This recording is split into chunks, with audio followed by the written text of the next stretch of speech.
little girl, I suffered with anxiety. My sister would fall asleep next to me in her twin bed, and she would be out in 2 seconds, and I thought there was a bear in the closet. And that was me since 1972. I haven't been able to sleep. I could attribute it to my parents' divorce, but who knows? And I've always been a little anxious. My palms sweat a little bit. As I started to get older, I didn't know how to cope with my anxiety. Smoking pot felt really good for coping with it. Later on, vodka helped with that. After a while, those things really didn't work as well as they used to. And I ended up having a heart attack when I was 37. I'm 52 now, I'm all right. But I wanted to understand what the heck is going on with me. And mostly I wanted to live, right? I wanted to be okay. And you hear about meditation and you hear about these other modalities. Meditation can be so frustrating because I think a lot of people with meditation sit and they think, I'm supposed to banish all my thoughts and empty my mind, and that's great if you're a yogi on a mountaintop and you haven't spoken to someone in 50 years. But it's hard for a lot of us to do, to realize that our thoughts are separate actually from who we are. And then our anxiety kicks up, our heart races a little bit, our palms sweat, and in today's world in particular, anxiety is so much more prevalent than it used to be because our worlds, the way we've designed them, are not designed for who we are as people yet. And I know we think we're all modern on our hoverboards and everything, but we're still primitive animals. Here's an example. We don't hunt mammoth anymore and climb the steeps for lavender. So we actually have to create exercise. We have to go out and invent exercise, go to a gym, do something, or we would literally turn to mush because our bodies don't get what they're built for by our day-to-day world. Same thing goes with our brains. When they first put people on trains, however many years ago, at 10 miles an hour, people would throw up and they would get vertigo. They couldn't believe they were going to, their brains couldn't handle it. And now we're going 70 on the freeway, and we've got all this technology going on, and our brains never get a chance to rest, really. We even have our phones next to us. It's not like we're putting a letter on a pony and 3 months later we get an answer. It's, hey, I texted you, it's 1 in the morning, where are you? I want to know where you are right now. So all this builds up in our brain. Who here has ever felt anxious? Super, we're all on board. Tell me, do you mind sharing what for you stands out as your most anxious experience, or just one that's a common anxiety experience? Who wants to go? Go for it. Just like being in a really crowded area or place. Really good example. So why does that happen?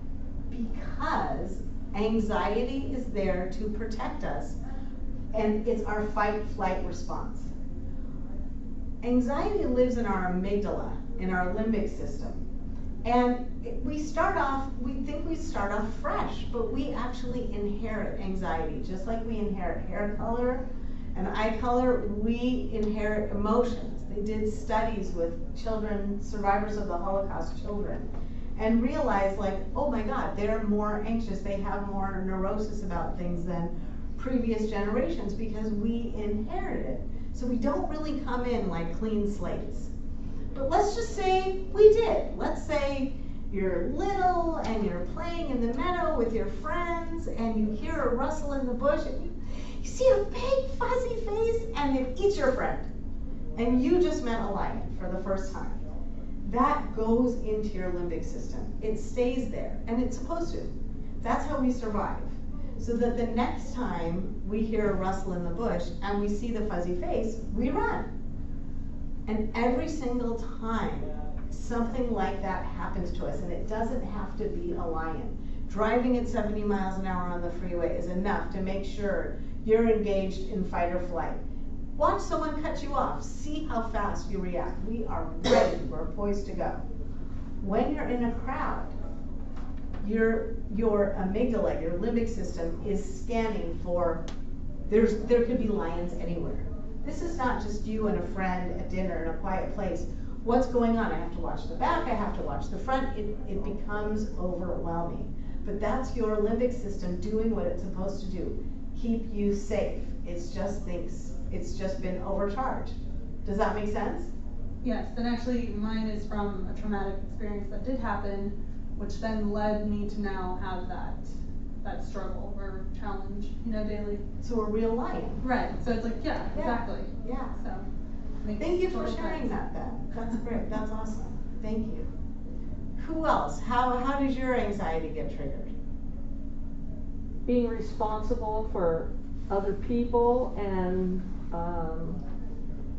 being the anxiety about not taking care of the right things at the right time, or that something bad's going to happen.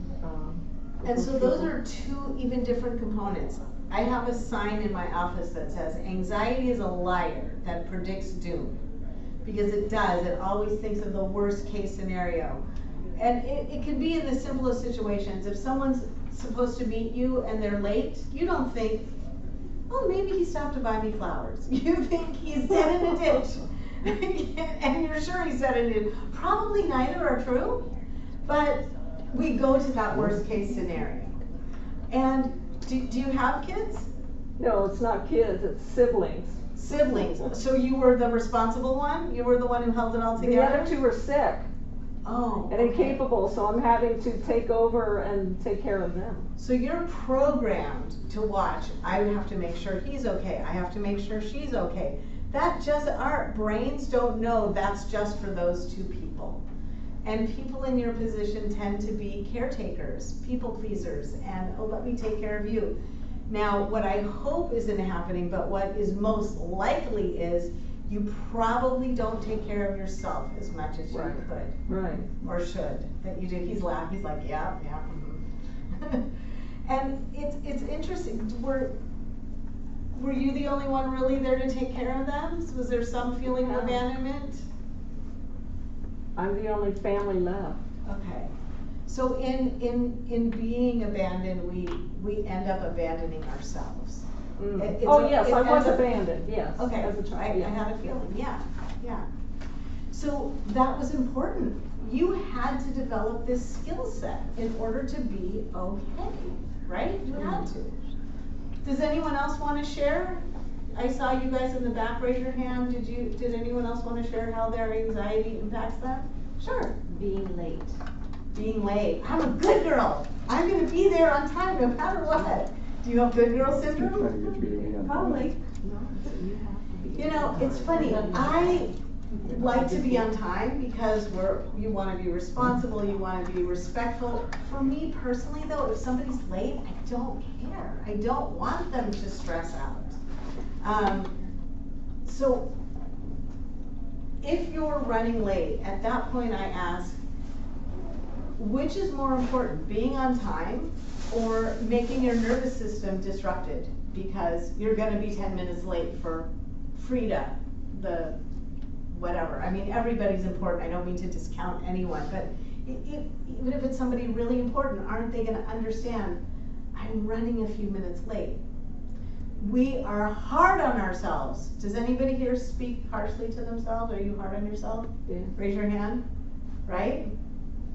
I mean, it's taken me a long time. If somebody spoke to me the way I used to speak to myself, I would be like, oh my God, you're such a jerk, get out of my house. But I would call myself fat, I would call myself stupid, I would call myself worthless or dumb or you name it, just being hard on yourself. There was this lovely lady down in the center earlier, down in the expo, and she accidentally spilled some water trying to put something in the bag. She said, I'm sorry for like 5 minutes. It's like, you don't have to be sorry, you spilled water, it's okay. But that feeling of like, oh, I messed up. And I doubt any of you would motivate a child by saying, you got that problem wrong. you're a loser, you're an idiot. That kid would be like, he's like, come on, you can do it, it's okay, you made a mistake, try again. So I sort of got off track a little bit, but the idea is that we want to understand what our brains are doing. And I feel like if we understand what's going on with us, it's much easier to cope. Gentlemen, excuse the example, but if a woman did not know what her menstrual cycle was, and every month she bled profusely and was angry and felt doom, she would think she was dying every month. But you know what it is, so you're like, oh, I'm creating life, it's all part of it, and you accept it. You're like, I'm okay with that. We'll wait a few days, I'll be all right. It's all right. But when we understand what's going on with us, it's much easier to tolerate. So I want you guys to know right now that if you have anxiety, it's because you are a survivor. It's survival of the fittest. That's the population on this earth. There is nothing wrong with you. There is something right with you. And I think that's really important to know. So, we're great. This is what's right with us. We're anxious, woohoo! So what do we do with that? I don't think there's such a thing as negative feelings. It's like saying there's a negative color of the rainbow. All of our feelings matter. They're giving us information. So there's some things that we can do for ourselves, and there's some things that we need help with. Who here's heard of neurofeedback? Oh, cool. Excellent. So for those of you who haven't, any questions so far about the limbic system, about the amygdala, how anxiety builds up? Why is the sky blue? You can ask me questions that aren't relative to the lecture. I'll see if I can answer them. No questions? Yes. Basically what I hear you saying is that our thoughts create our anxiety, which triggers our brain to release certain chemicals, which in turn make our bodies react in a certain way, and that the natural state of stress is normal to our dysfunctional society. That's what I heard you say. Is that correct? Yeah, okay. And it's not only our thoughts, it can be sensation, and we'll get into the thoughts, because thinking is where we really get ourselves in trouble. But thoughts are at the basis of some of it. But yeah, anxiety is a reaction. It's a normal, healthy reaction. So, your brains are amazing. All right, right now your brain, if you have a cut on your leg, it's sending a signal up through your nervous system, telling the brain, cut on leg, and the brain goes, do this, do that, and it goes down through the nervous system and it heals the cut on your leg. And you don't even know you're having a sandwich. The brain's doing all the work. It's managing your breathing, your heart, etc., etc. But the way the brain manages and heals our body is through our nervous system. Everything in our body is attached to the nervous system. It goes straight up into the brain, gives it information, and sends it back down. The cruel irony is the brain itself does not have nerve endings. When they do brain surgery, the person's awake. They're poking around. Can you move your arm if I do this? And we're awake. So some neuroscientists about 60 years ago thought, if the brain could see itself, would it fix itself? Luckily for us, yes. The answer is yes. They actually tried this on feral cats. How they got electrodes on the feral cat, I couldn't even give my cat a bath without experiencing extreme trauma. But they managed to get electrodes on feral cats. So at my office, we use something called neurofeedback. We put electrodes on the head that reflect what's going on in your nervous system, in your limbic system, in your central nervous system, and our level of anxiety, okay? Now, you guys have seen medical shows with the EKG, they put the stickers on the chest and the pen goes up and down. So you know, that's not sending any electricity into the chest, it's just reading an activity. That's what we're doing. We're not switching your brain with a frog or anything. We're just reading the electrical activity from your head, and we reflect it back to you. Your brain waves go into the computer, they come out through the screen in front of you, and you're sitting in a chair and your brain is looking at itself for the very first time. And it's great at fixing itself. It starts to clean itself up. It goes like, but it does it for your nervous system. So if we use the example of the lions, you're sitting in the chair, you're hooked up, your brain is reflecting back your over-anxious amygdala system, and it's saying, oh my God, there's lions!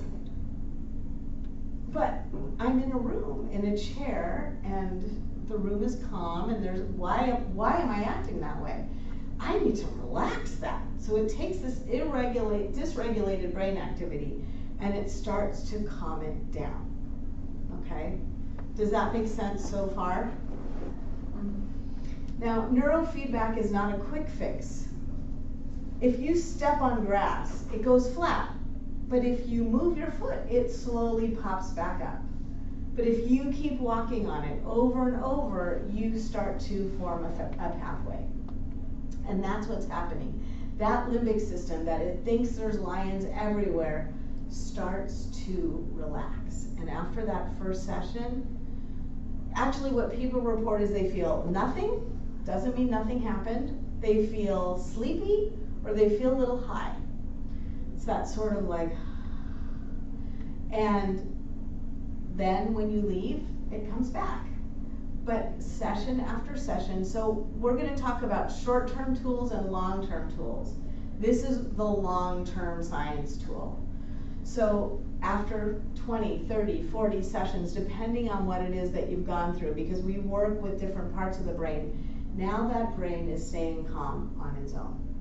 It doesn't need the computer to do it anymore. It took all the straws off that camel's back, and you're fresh and you're good to go.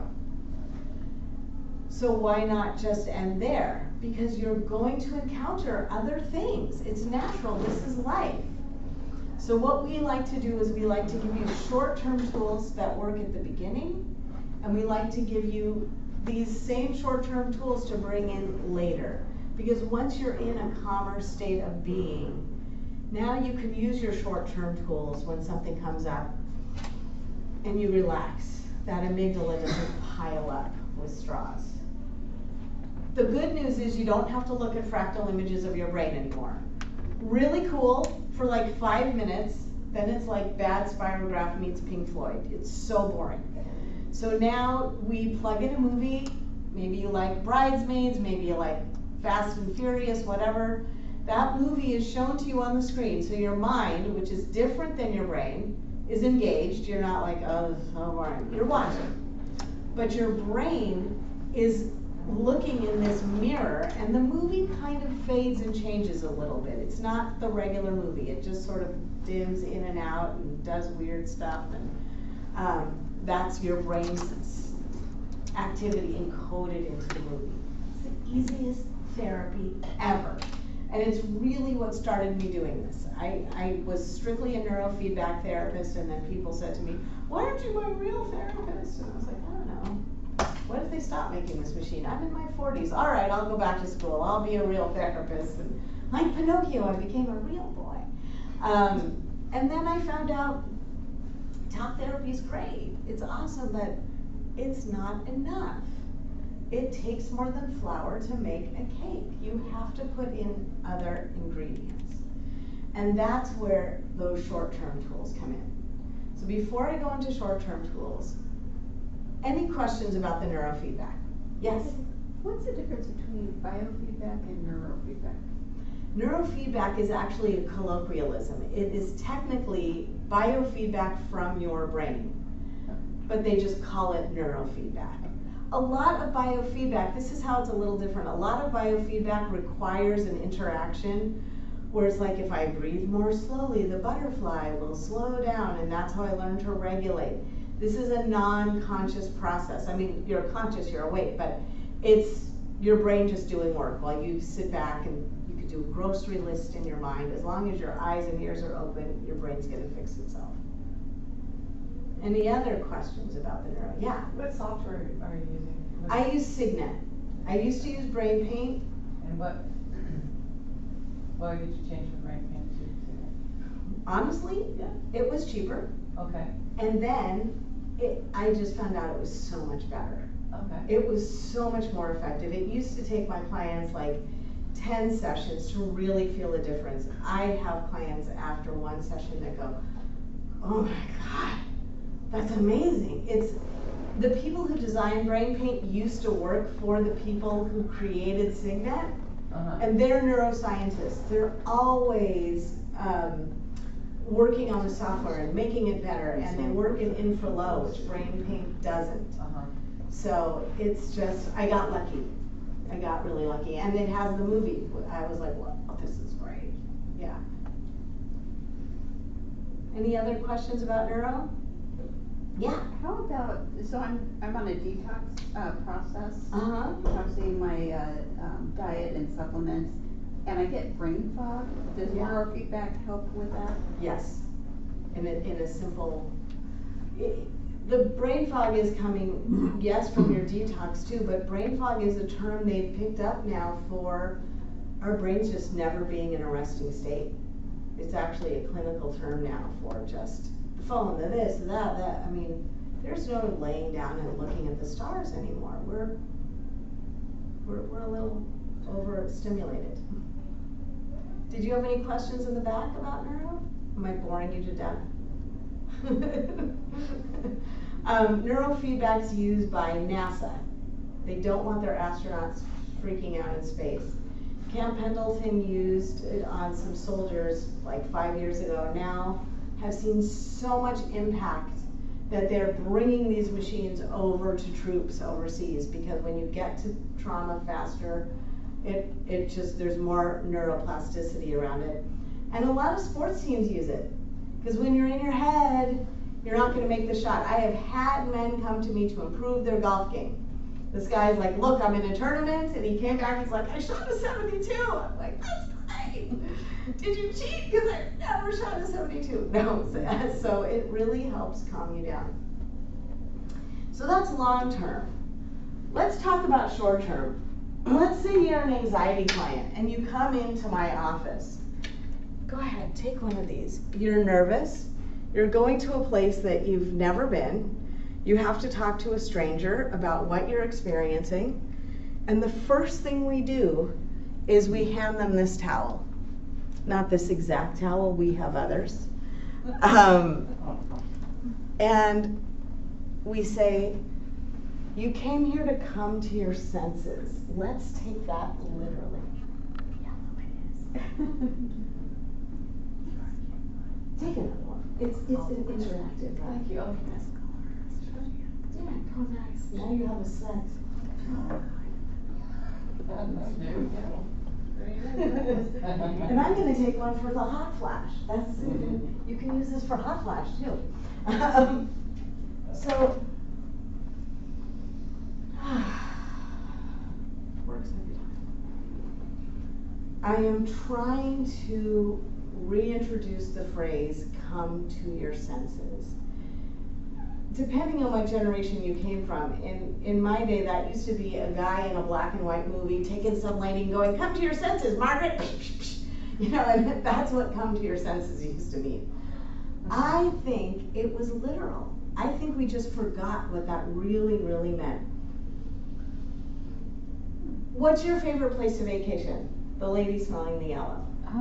The Dominican. The Dominican. What do you like about the Dominican? It's peaceful, it's just calming, it's not a lot of hustle and bustle like here. Yeah. It's just more like, just, I don't know, just how it used to be. Yeah. What, does the air feel different? It is. And it smells differently, and it tastes different. Your senses are awake. People say this about Hawaii or the mountains. When you're there, you don't care about your taxes, right? Because your senses have taken over. Your 5 senses are working. Your skin feels good, it smells good, the sounds are nice. And so what happens is this really busy thinking part of our brain shuts up. and our whole body, our limbic system, because the frontal cortex isn't going, look, calms down. You have literally come to your senses. I cannot express how important that is, because a lot of the times we are not in the room that we think we're in. When we're in bed, we're thinking about we have to take a shower. When we're in the shower, we're thinking I have to make a phone call and get to work. When we're on our way to work, we're thinking what are we going to do for dinner tonight? We are rarely in the room we are in.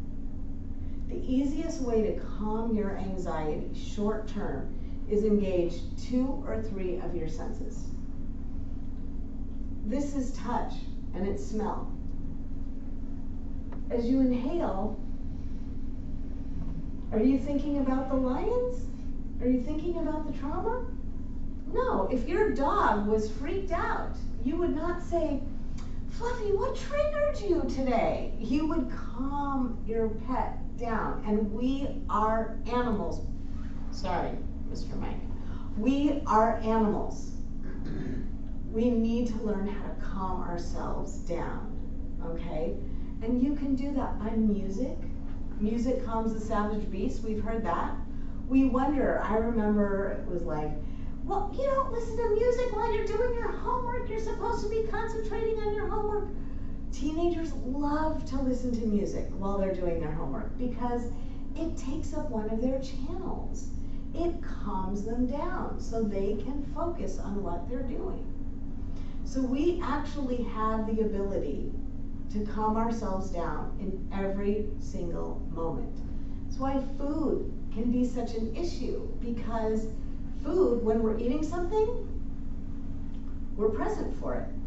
We're tasting it, we're into what it tastes like, and we eat emotionally because we can't soothe ourselves in other ways, so we eat our way into feeling better. It tastes good, and so we know it works. It's just that we need a balance for all of it. Any questions so far, right now? Not at all? Okay, cool, because I forgot my next point, so I was hoping someone would stall me. So, when clients first come in and we hand them this, immediately their system goes to calm. We also have something called an alpha stimulation. It engages your alpha wave. It's a little thing that clips onto your ears and brings upon an alpha state to your body. So when you're anxious, your brain is in a beta wave, a very fast wave. But when you're watching TV, who here watches TV to relax? Anybody? I do. I don't know why they say don't watch TV before you go to bed. That makes no sense to me. I know they say the light, but no. TV shifts your brain into alpha. And your brain waves go beta, alpha, theta is a deep hypnotic state, and then delta, you're asleep. So alpha brings you one step closer to relax. It also makes you suggestible. That means you're in light hypnosis. That is why commercials work. You're sitting there, your brain's in alpha, and you're like, I want pizza. Even though you didn't want pizza an hour ago, and now you must have pizza. You will not stop thinking about it. You were just hypnotized by a commercial because your brain was in alpha. So what I like to do when people are in alpha is listen to a guided meditation. This is when, if you're working on loving yourself, if you're working on getting your strength back, if you're working on feeling safe in the world, or that your needs matter, and that you get to put yourself at the top of the list. When you listen to that in an alpha state, it's like light hypnosis. It's being suggested to you, so you start accepting it on a much deeper level. Does that make sense? Any questions, comments, snide remarks? Yes? So, so when you're conscious, you can touch, smell. But I find myself now, as I'm getting older, I've always had this, sleeping. It's like, damn, I'm supposed to get rest, and my dreams are so crazy anxious, I wake up in a cold sweat, Yes. or my heart's pounding like it's about to blow up out of the Alien movie. Mm-hmm. And it's just, how do you control that, you know? And some of the stuff that I try to suppress throughout the day manifests itself in my dreams, and it's like, I don't even want to go to sleep, because it's like, I'm gonna have this freaking crazy, I'm gonna wake up in this cold sweat or something. It's just like, how do you manage that? Well, in a way you answered your own question, but it's more complex than that. Don't suppress. When we suppress what's going on, it's going to come out someplace. Our brains have to deal with our emotions. It's not like, you know, if the person at 7-Eleven says, how are you? You then launch into, oh my God, you would not believe what happened. But you've got to have a community. You've got to have at least one or two people that you can be true and real with. You don't want to stuff that stuff. It just builds up. Like I said, our emotions are important. Anything that's bothering you matters. There's no shame in talking about it. This is where talk therapy actually is helpful. You get to talk about what your fears are, what's going on for you, how are you looking at something. Maybe you can look at it differently. We take a lot personally. I highly recommend the book called The 4 Agreements. It's a terrible read, but the idea is great.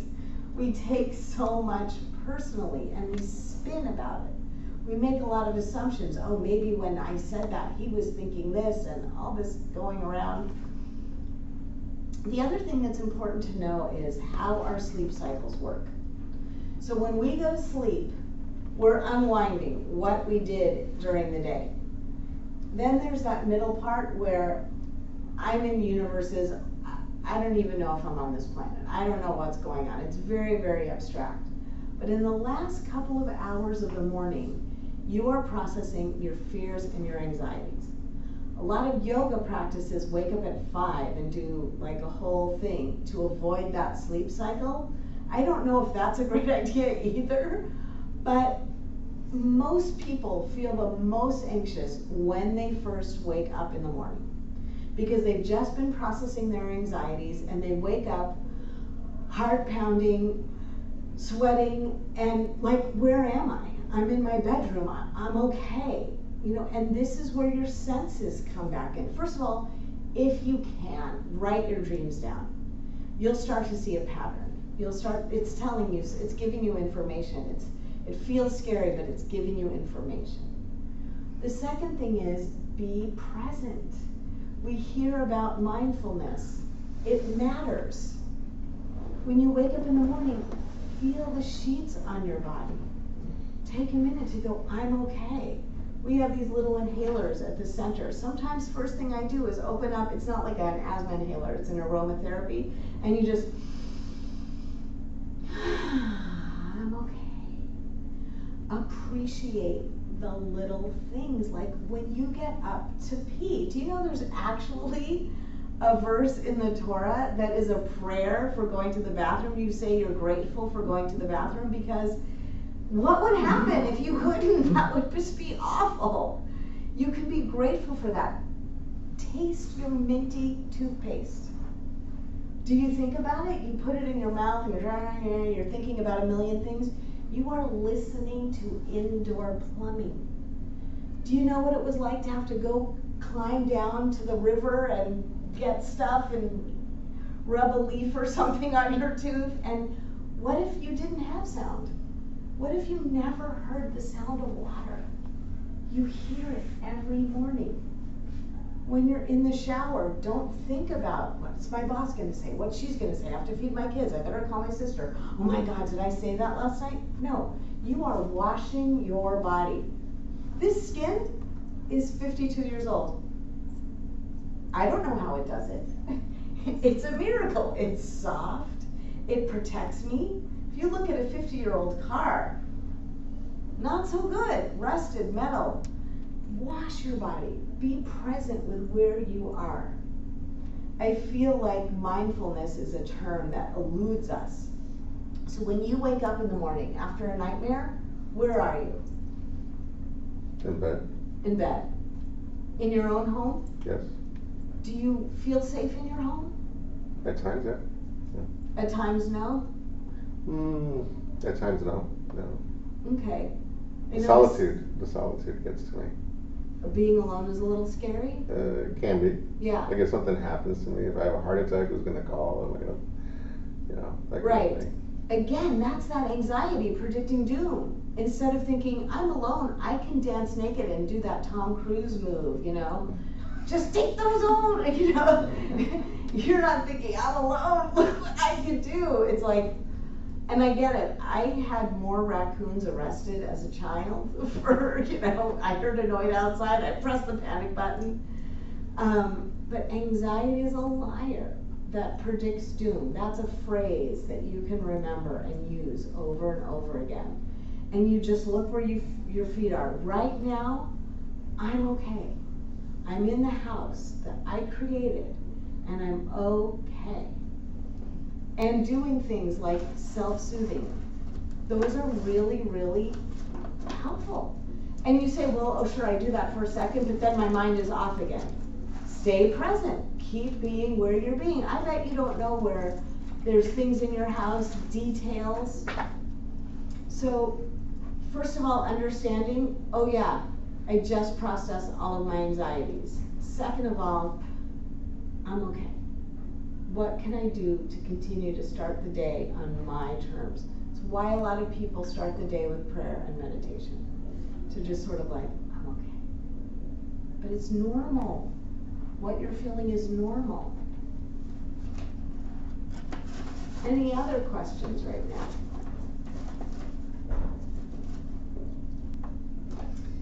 Another part about the senses, aromatherapy.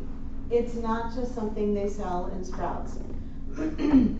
Aromatherapy, a lot of people know that you can relax to lavender. But some people don't realize you fall asleep to lavender, but sandalwood keeps you asleep. We work at my office with a clinical aromatherapist. She used to work with doctors. Because what happens when we're anxious? We start losing sleep. We get GI tract stuff, our tummy starts going and doing crazy things. And this beautiful earth has provided a pharmacy that is at your fingertips all the time. Smell is your oldest scent on the planet, so use it. Carry around something with you, and different scents for different things. Okay?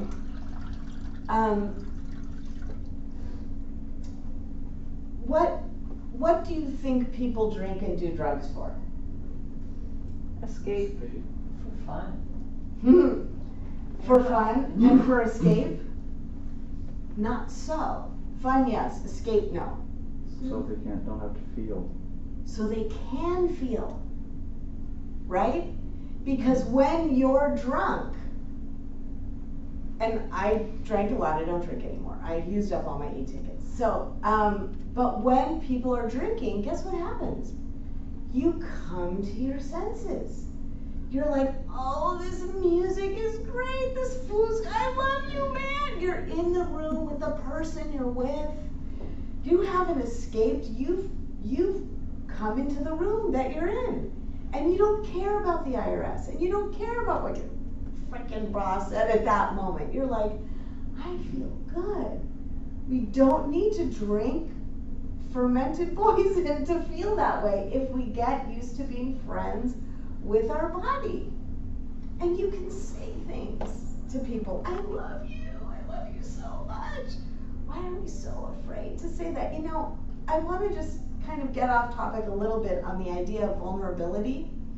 A lot of people think vulnerability is scary. And what we're really talking about is intimacy. Intimacy is not sex. In my in the way I see it, intimacy is emotional safety. When you can be emotionally naked in front of somebody and feel safe, that's intimacy. That's where you can say to anybody what you're feeling, whoever this person is, what you're feeling, and you're going to be safe.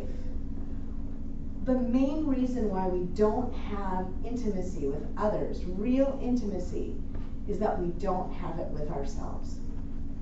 We don't feel safe with ourselves. when you learn, and this is where that, you've gotta love yourself. It's not just a frou-frou thing.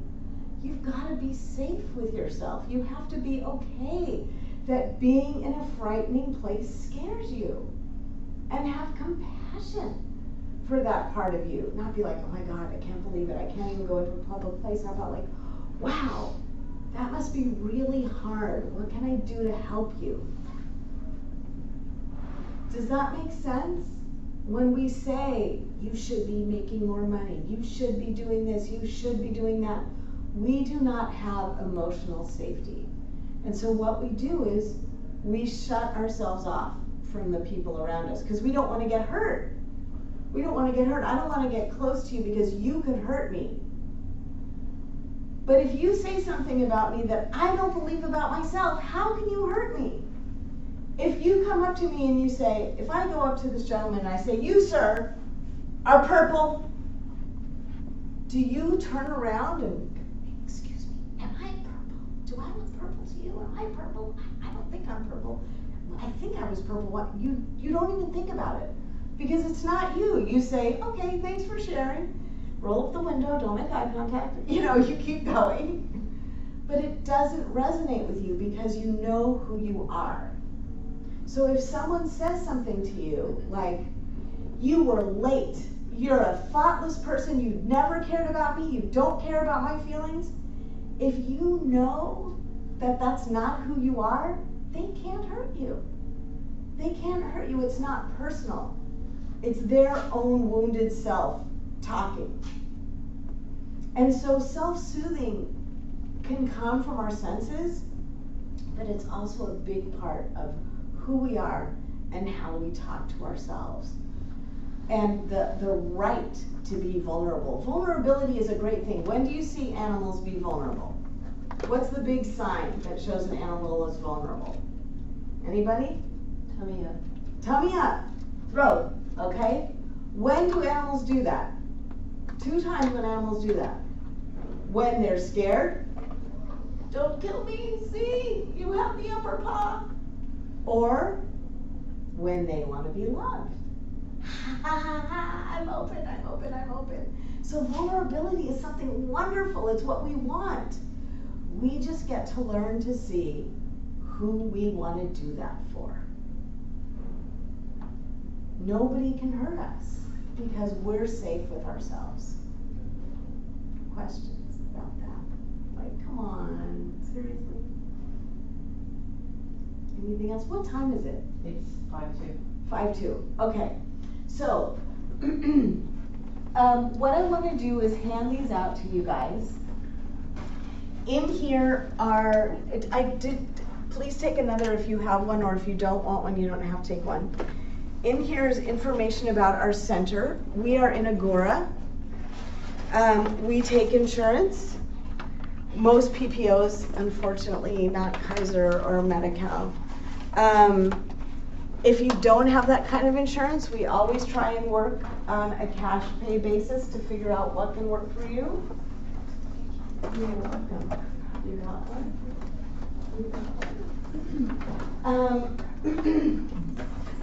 So really what I want to end with is, we have the right to enjoy this life.